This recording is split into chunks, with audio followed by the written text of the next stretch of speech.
मकसद है, क्योंकि जो रॉयल वाल्मीकि आर्मी जो ग्रुप है, सभी जितने भी नौजवान भाई हम जुड़े थे वो बाबा साहब की विचारधारा पर काम करने के लिए जुड़े थे। क्योंकि समाज का जो भला है, जो समाज को बढ़ाया जा सकता है, मजबूत किया जा सकता है, वो बाबा साहब की विचारधारा के माध्यम से भला किया जा सकता है।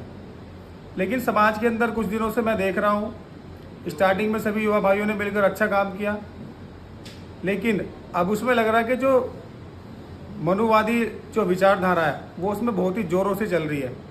और मनुवादी विचारधारा कभी भी समाज को एक नहीं कर सकती। तो बाबा साहब की विचारधारा, जो बाबा साहब का दिखाया हुआ रास्ता है, हमें उस पर चलना पड़ेगा। और संगठन में बाबा साहब की विचारधारा दूर दूर तक भी नज़र नहीं आ रही है।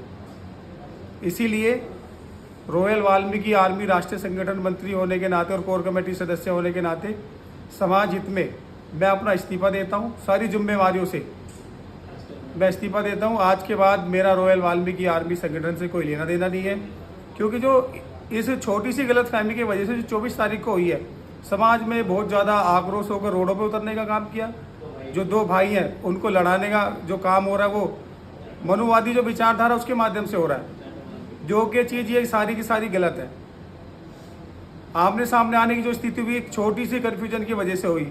जो वहाँ पर जो मारपीट हुई थी उसका जो मैसेज समाज में गलत तरीके से दिया गया, सच्चाई समाज से बताई नहीं और समाज ने भी पूछना जरूरी नहीं समझा। जैसे ही समाज के बीच में ये खबर पहुंची कि हमारे भाइयों को मारा गया है, लेकिन किसी ने ये भी नहीं सोचा कि मारा गया है तो किस तरीके से मारा गया है, क्यों मारा गया, फिर वजह क्या है। तो वजह एक छोटी सी कन्फ्यूज जो रियलिटी थी वो नहीं बताई और झूठी खबर फैला दी। जो इस भारत देश में हिस्सेदारी की बात करता है समाज, जाटव समाज भी, वाल्मीकि समाज भी, अगर हम अलग अलग चलेंगे तो किसी को भी कुछ नहीं मिलेगा। और मनुवादी जो ताकतें, जो लोग हैं, वो यही चाहते हैं कि इन समाज में दोनों भाइयों में फूट डालो, इन अपने पीछे चलाओ, गुलाम बना के रखो। ताकत में आने के लिए एकजुट रहना पड़ेगा, एक साथ रहना पड़ेगा। अलग अलग रहेंगे तो कोई भी पावरफुल नहीं है, एक साथ है तो कोई टक्कर नहीं ले सकता। जय वाल्मीकि, जय भीम सभी भाइयों को।